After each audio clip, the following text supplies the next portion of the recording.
Okay, we're going to look at creating a sprite sheet. Now, sprite sheets are just one document or one sheet that contains a number of different elements, and they're used, as you can see here, there's a character who is walking. So instead of having separate documents, there is just one document, and you use code for moving around from one to the next. Now, usually when they're output on a sheet like this.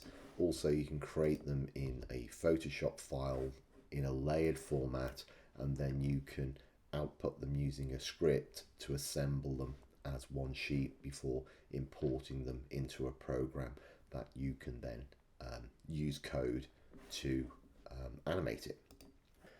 To get an understanding of how a sprite sheet works, I will show you in Photoshop using the navigator, which I get from the window menu, which is used in navigating and panning around a document.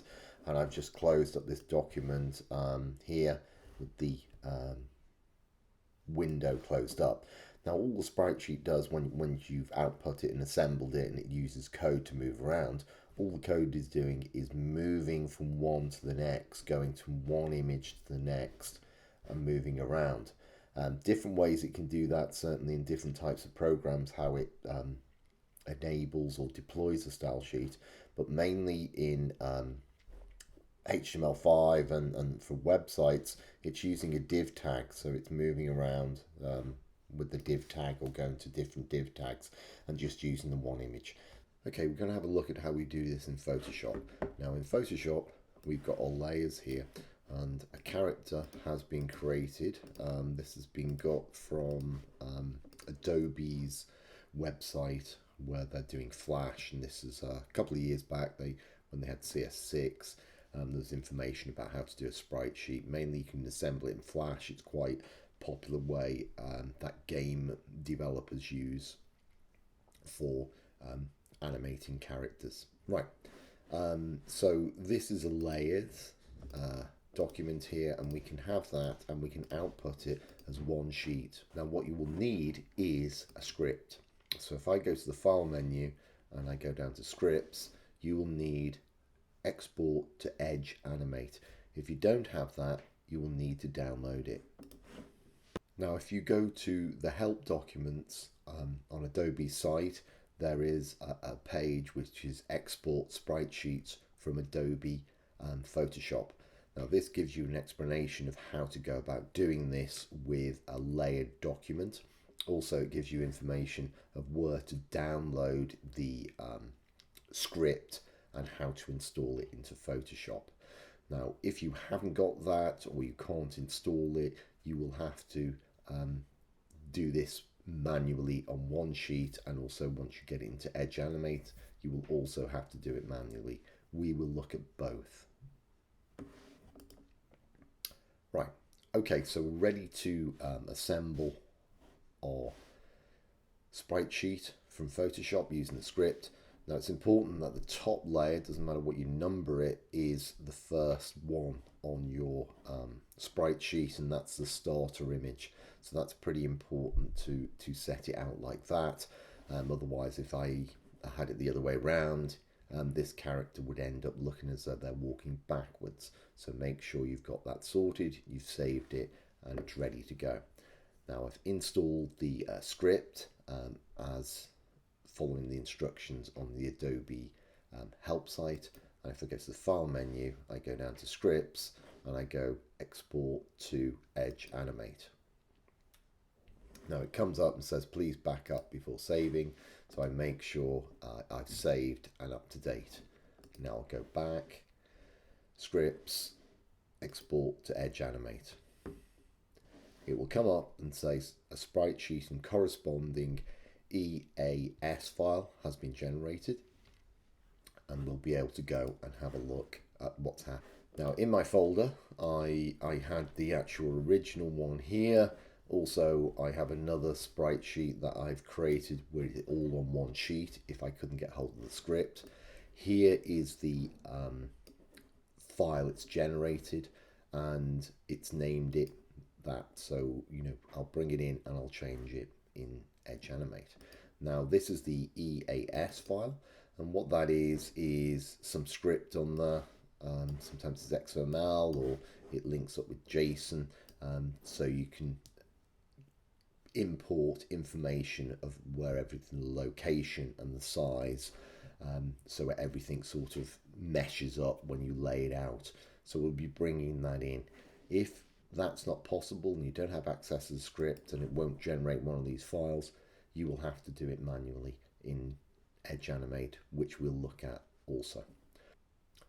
Okay, I've opened up Edge Animate. Always remember when you start off,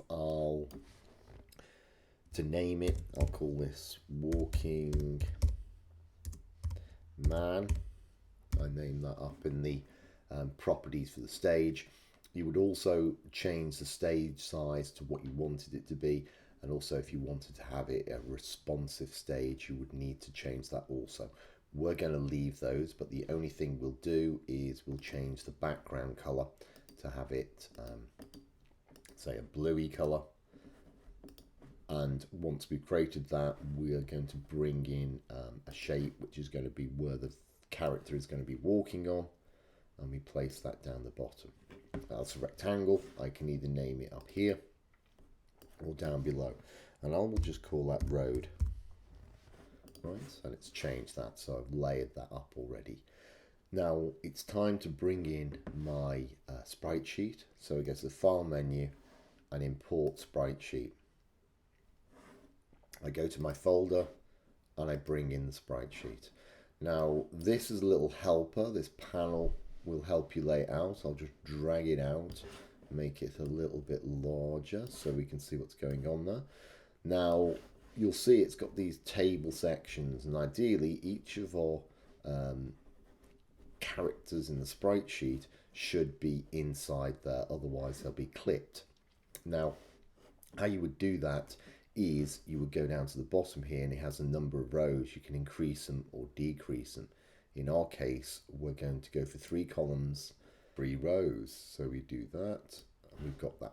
Now, lucky enough, they've all fitted on there. And the reason being is because of the export script, which links up with this.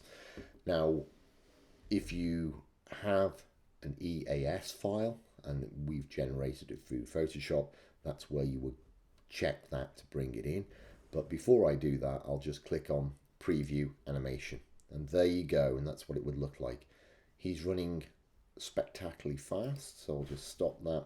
And what you can do is you can take the frame rate down a little bit, and if I press it up again, he's walking a little bit more slowly. I'll just take him down slightly a little bit more. Let's see. Okay, that looks good. I'll switch it off. Now, once I've done that, I will click on EAS file, and that links it up and sort of locks it all up, and I click on Import. Now, it will import it. It'll import a PNG in the library under the Images section, and then down the symbols, it will create a symbol for it. Now, I've got a very long title in there, and I'll just call that Man. Okay, so we'll call him Man, and that has done that. All you need to do now is to drag this character out on the stage, and instead of having one big sprite sheet, you've just got the character on there. And if I do that, he walks. Okay, so that's how the sprite sheet works, and the EAS file makes that happen. If you don't have that, you need to do it all manually, which we'll look at next. Now, the next bit of the factor is to have him looping around, so he looks as though he's constantly walking. If we preview in the browser now, he only goes through it and then he stops, which is not very useful. So if we get rid of that, come down there now. Now he is on a symbol, and when you double click on a symbol, it will take it into its own sort of edit mode. It isolates it from the main animation, and you can edit it here. Now you'll see all the little dots on there, and there he is walking away. Now we need to put some scripts on there, and these are called triggers. So when it gets to a certain point in the timeline, it triggers an action or a bit of code, and we're going to do that now. So with the timeline scrubber right at the end, that's the end of our little animation, I'll go down to where it's got actions and click on there to add a new trigger. Now, the type of trigger is a playback one, and the one we want to do is play. So when it comes to the end, we tell it to play. We click here. Now, once you click here, it asks for a target and asks for what symbol do you want to play. So we click on the man symbol. Up here, it's got some information up on here, and it's got some notes. Insert your code here, and we have to press enter after we've done that. Okay, so all I need to do here, inside the brackets, I need to put 0. And what that 0 means is 0 in the playback timeline. So the playback head will go back there. Now if I close this down, and hopefully if I run this in the browser, it will go continuously. All right, so that action makes it continuous. So all it is an action that exists on here. Open it up. It's saying to the playback head, symbol, play, go back to 0, and we identified which symbol we wanted that to happen. So that's worked. We need to go back to our main stage, and again, when we play it, all is well, and he's walking along with a sprite sheet. Okay, this time we're going to do it manually, set up deploying a sprite sheet manually in Adobe Edge Animate.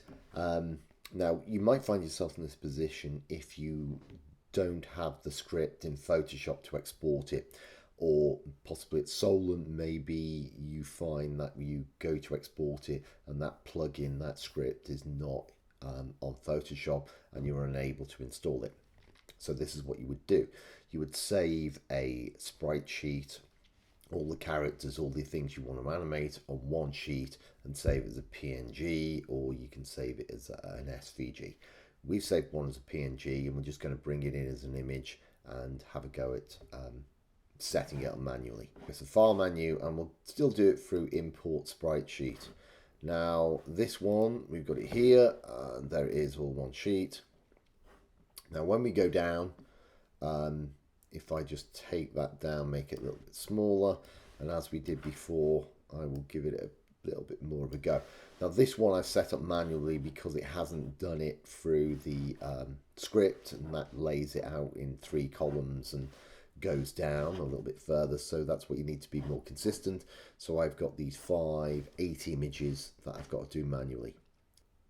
Sort of got some overlaps here, and it's sort of clipping some information off here. So you would have to have your sprite sheet so it actually fits on there and in those quarters. So I'm going to probably leave that and just bring it in another way round.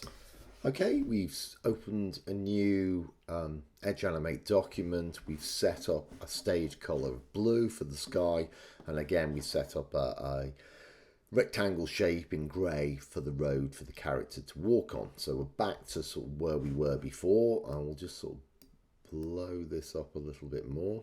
Now we're going to bring in the sprite sheet we created manually again. So if I just go down to import and not import to sprite sheet, here's the image, and we bring it in. It's just a transparent PSD.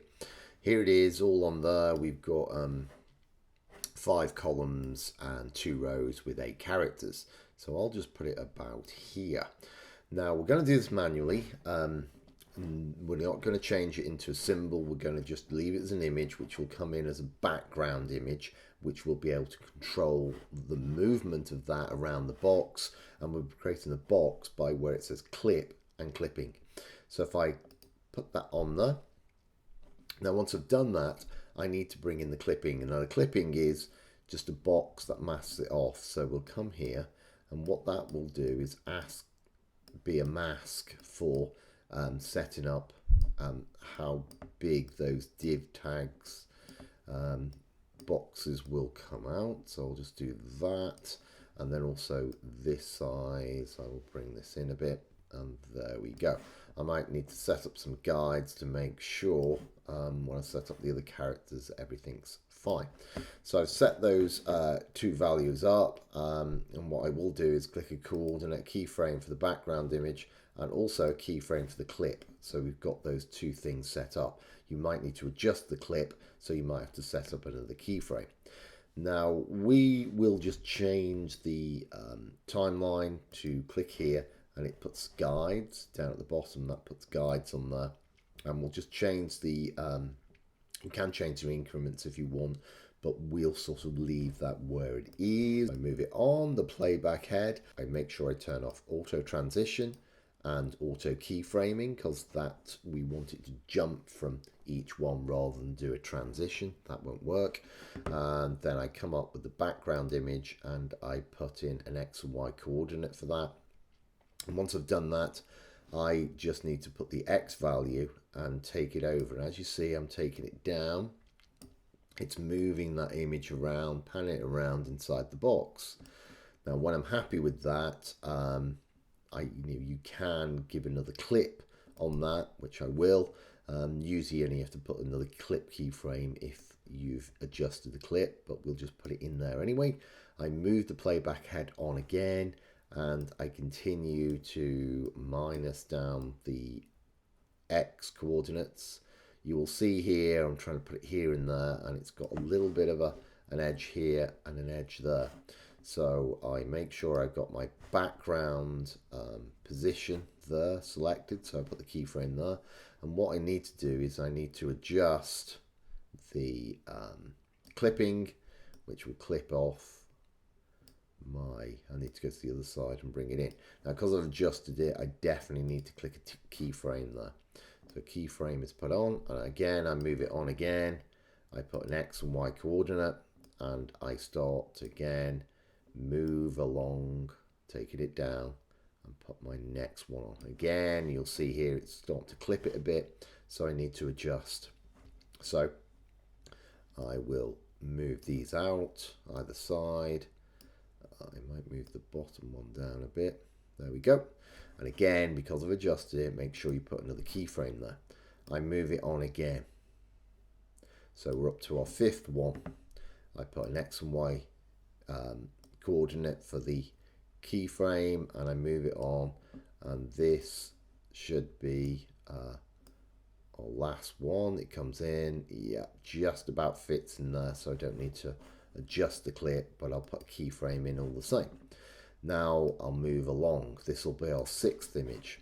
Now, because we've done all five, 1, 2, 3, 4, 5, our sixth one is down on the bottom left. So if I zero my background, it will take it back to the first character. And what I need to do is put an X and Y coordinate. Okay, this time I'm going to move the Y pixel dimensions there, coordinates, and I move it on up, and there we go. And then the clipping path might need to be adjusted. I've got him about there. I think if I go to the clipping path and move that out a little bit, make sure I put a keyframe in there. I've got another 2 more to do. I'll move it over again, do an X and Y coordinate, and this time I need to just go back to doing the X again to move that along. Move the X along, and again I've got a little bit on there, so I need to adjust the clipping path, bring that in a bit, get a keyframe on there, move on again, get an X and Y coordinate for the background image, and move on. There we go. Again, we'll have to adjust the clipping path a little bit more. Right, now that's it. We've got all our 8 components on there, and if I move the playback head across, we need to check if everything's fine. I've got a little bit more clipping on here, so I'll click on that keyframe and bring that in a bit more, make sure that's fine, then go along to the next one. That seems to be okay. Next one's clipped a bit, so I click on that and adjust it back again, make sure it's fine. It's got to do the last one here. I think that should be brought in a bit, make sure it's up to date. Okay, so we just adjusted those. So we play that. There he is. So he's walking okay. So they've all been done manually. And we need to do the same thing as we did before. We need to put this trigger right at the end, which will say play and go back to the beginning. Okay, we need to put a trigger action on here to play this sprite. But we need to, before we do that, I'm going to right mouse click and I'm going to convert the sprite to a symbol. And I'm going to call here, I call it man, and click OK. So I've turned it into a symbol. Okay, once I've made him a symbol, I can double click on him and it'll bring him up in his own sort of timeline as we had before. We need to put an action on there or a trigger right at the end. So the playback head will be right at the end there. I'll click on there. It's a playback as we did before, play, and we need to select man. And up here we need to add where we want it to go. So all we put is 0, and that's done. Once we pressed enter, so it should have just a 0 inside the brackets. If we preview in the browser now, there he is walking away, so that's worked. And if we go back up to the top to get out of being isolated in the actual symbol and just give it one last check in the browser, command and return on an Apple Mac, or control and return, or you can go to file and preview in the browser. There he is, doing a great job walking along.